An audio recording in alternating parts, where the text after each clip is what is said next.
Economia em Dia hoje. Debatendo aqui os números divulgados ontem pelo IBGE, positivos de novo, só que desta mês, do mês de junho, para atividades, vendas e tudo mais, o desempenho do comércio varejista. Isso diz respeito a gente aqui, o nosso comércio, como de resto o comércio do Brasil inteiro cresceu 8% em junho. É um bom número? Sim, não há dúvida nenhuma. Então não vamos ter mais crise. Não é bem assim. Quem explica melhor é o Serginho Oliveira no Economia em Dia de hoje. Bom dia, Serginho. Bom dia, Daércio. Bom dia, Beto. Bom dia, Evelyn. Então, já é o segundo mês consecutivo aí, se bem que a primeira é maio, deu 14%, Sérgio. Isso. E agora, o mês de junho, 8%. Isso se deve a quê? Então, Daércio, eu acho assim, é um fato positivo essa divulgação do IBGE, né? Mas longe da gente ter motivo para comemorar. Por que isso? Porque a gente está falando em crescimento em relação ao mês anterior, né? Então, acho que vamos trocar em miúdos aí para o ouvinte, para ele entender mais ou menos a lógica disso tudo. E o mês de abril foi o pior mês para o comércio, foi assim, né? Final de março e começo de abril, que parou tudo, né? Então, vamos considerar abril como um mês péssimo para o comércio, ok? Em maio, o crescimento foi 14,4% em relação a abril, que foi péssimo. Foi péssimo. Então, vamos colocar 14% em cima do péssimo, ficou muito ruim ainda, ok? Saiu do péssimo e entrou para muito ruim. Entendi. Em junho, foi 8% em cima das vendas de maio. Então, foi o ruim, 8% em cima do muito ruim. Seria o ruim, né? Então, a gente está longe de comemorar. Os números são bons, quer dizer, está tendo uma resposta do comércio, mas ainda, às vezes, as pessoas se confundem. Cresceu 8%, mas 8% cresceu em cima de um cenário que já era ruim, né?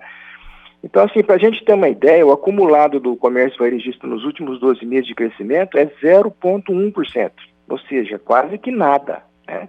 Então, a gente está longe de ter um cenário muito bom, né? Mas as perspectivas, vamos dizer assim, está menos pior, ok? O indicativo que a Federação do Comércio do Estado de São Paulo tem, que também é positiva a notícia, é que assim, a expectativa inicial é que a queda do comércio em relação a 2019, esse ano com a pandemia, seria de 14%. Agora já mudaram para 7%, quer dizer, metade da expectativa muito negativa que se tinha. O que significa dizer, gente, é o seguinte,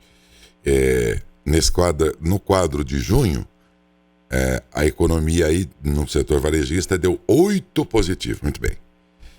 Só que os meses anteriores amargavam prejuízos muito maiores. Então, isso fazia prever uma situação aí de 14%, alguma coisa assim, de 12, 13, 14% negativo, né, Sérgio? Quer dizer, o tamanho do prejuízo seria negativo em 12, 13, 14%. E com esses desempenhos aqui melhores de junho e tal, então eles já falam agora em um dígito só, né? De prejuízo. Para o povo entender mais fácil. Isso sempre em relação ao ano passado. Tá? Então, assim, vendeu X em 2019, com a pandemia, a expectativa era que vendesse 14% a menos que 2019. Agora já mudou para 7%. 7%. Só que mesmo 7%, né, Daércio? Vai ser 7% a menos que 2019, não a gente pensando num crescimento zero em 2020, certo? Como a expectativa para 2020, inicial, sem a pandemia, era de um crescimento de 4%, a gente pode contabilizar, no melhor dos cenários, menos 11% em 2020. Verdade, 4% que deixou de crescer e 7% que ficou abaixo do ano passado. Porque quando começou o ano, o governo falou, esse ano nós vamos crescer 4% Isso, positivo. Está decolando a economia. E a expectativa era muito positiva mesmo, né? Tudo sinalizava que sim. Para o ouvinte ter uma ideia em valor aí, quanto significa esses 11% aí que teoricamente o comércio deixa de vender, a gente está falando em 220 bilhões de reais. É muito dinheiro. É muito dinheiro.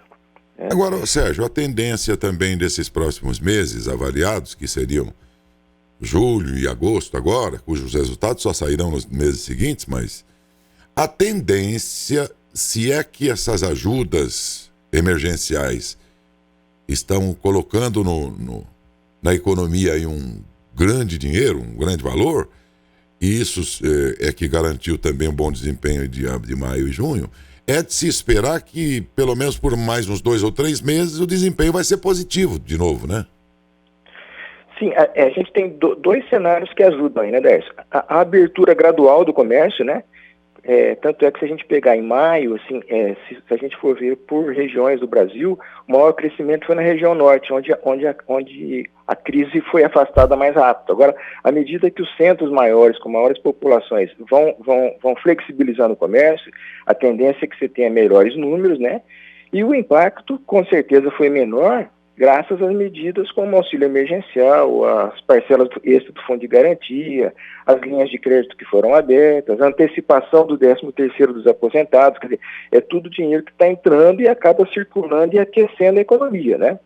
Ô, Sérgio, nessa pode completar, pode, eu achei que você tinha terminado, pode completar. Não. Eu acho que nessas circunstâncias a gente tem que fazer uma referência que o Paulo Guedes, ele acabou abrindo mão dos seus princípios liberais, né? A gente poderia até chamá-lo de Paulo Keynes, né? Fazendo uma referência aí a John Keynes, que foi o pai do keynesiano que defende a atuação pesada do Estado na economia. Ele mudou nessa bem. Situação de pandemia tem que acontecer. Ele mudou bem o rumo liberal dele aí, inclusive ontem mesmo lá, com essa questão aí do teto aí... Parece que mudou bem aí a cabeça, seria fundamental, né, Décio? A gente prorrogar mais, pelo menos até dezembro, esse auxílio emergencial aí, porque é uma forma de alavancar a economia, né? Não há dúvida, tanto que você percebe. Agora, nem todo o comércio, nem todos os ramos do comércio varejista viram a cor desse dinheiro aí, hein, Sérgio? Tem setores aí realmente pagando um prejuízo danado, hein? Se a gente segmentar o comércio aí, assim, quem sentiu menos a crise foi o setor de hipermercados, supermercados e de farmácias, por razões óbvias, né? As pessoas com crise ou sem crise têm que comer, né? E acabaram aí tendo uma corrida por medicamentos, por álcool gel, esse segmento sentiu menos. O vestuário foi o que sentiu mais pesado, muito, né? A queda foi de 25% em vendas, né? Por razões também totalmente explicáveis. As pessoas deixam de sair, acabam não comprando roupa nova, né? Então é um segmento que tá muito penalizado e a tendência é que ele volte com uma forma mais lenta também, porque mesmo com a flexibilização as pessoas ainda têm receio de sair, não está tendo casamento, não está tendo eventos, né? Mas começa a haver uma luz no fim do túnel, mas a recuperação com certeza nesse segmento vai ser um pouco mais lenta.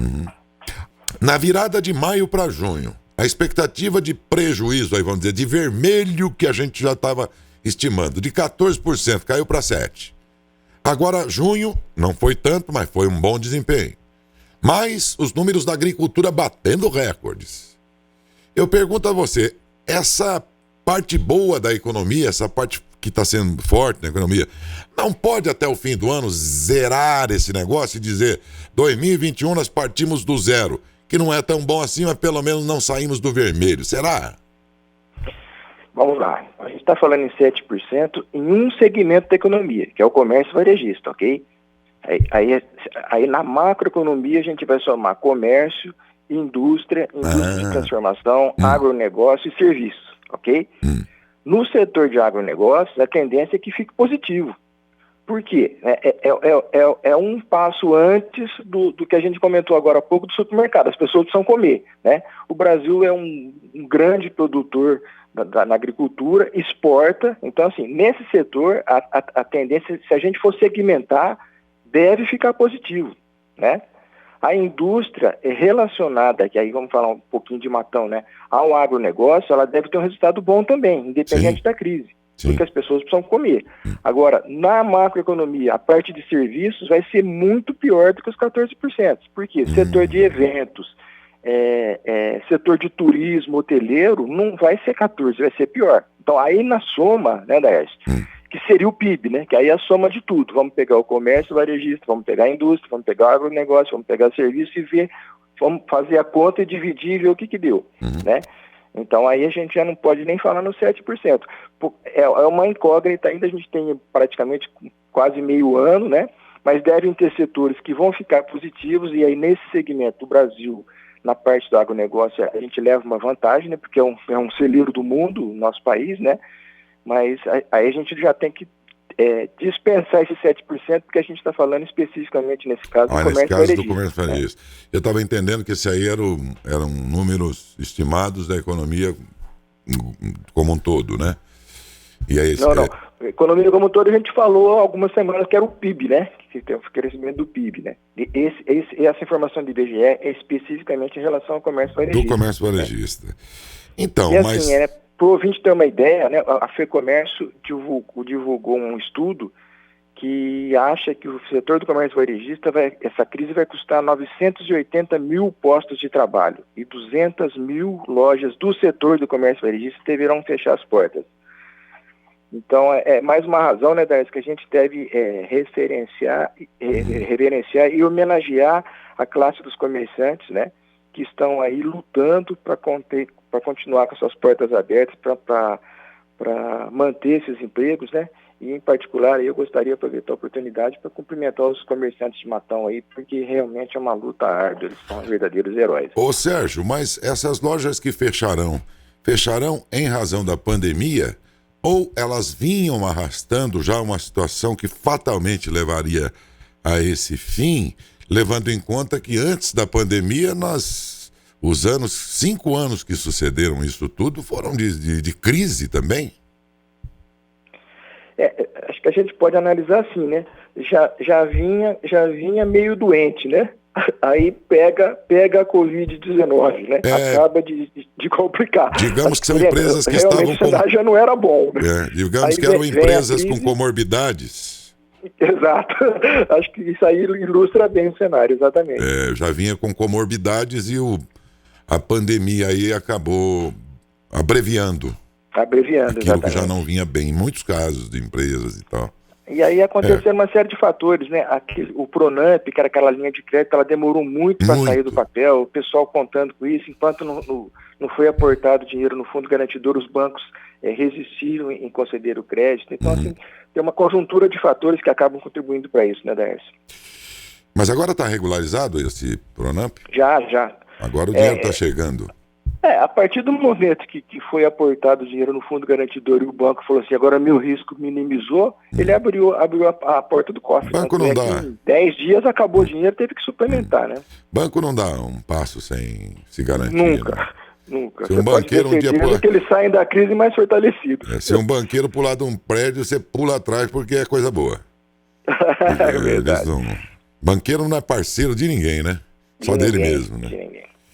É isso aí. Vamos Principalmente aguardar, no Brasil, né, Décio, onde está concentrado aí os 5 maiores bancos, eles têm 85% o domínio, do mercado. Né? É quase um domínio, quase um monopólio. Só não é no número do CNPJ, mas em termos de parcerias entre eles ali, eles se conversam, é uma coisa certeza. só, gente. Não tem muita diferença, não. Bom, aí o mês que vem, assim que sair o resultado de julho, aí a gente volta a falar sobre esse assunto outra vez e entender, e na esperança de que os números continuem bons, né? Exatamente. Pelo menos para contrastar com o prejuízo que já vinha sendo estimado. Falando aqui da gente, né, Darcy, acho que é importante a gente reforçar em relação ao comércio varejista a importância do matonense procurar consumir aqui esse dinheiro que roda, né? Porque vai estar gerando emprego e renda para a nossa cidade, né? Então, vamos na medida do possível, tentar reter, né, esse meio circulante aqui em Matão, que vai ser bom para todo mundo. Bem lembrado, qualquer 10, 20, 50 reais, não importa quanto que você gasta aqui, é aqui que ele circula depois. Né? Como a gente pode perceber no Brasil inteiro. Por que o comércio varejista tem essa reação? Porque o dinheiro que está sendo injetado na economia dessas ajudas emergenciais, esses saques de fundo de garantia e tudo mais, e alguns outros acréscimos aí, não do governo, mas principalmente isso aí, está fazendo o dinheiro circular na economia. De modo que, então, se a gente fizer isso no âmbito do município, né, Sérgio? Nós estaremos com esse dinheiro circulando aqui, beneficiando mais e mais pessoas. Né?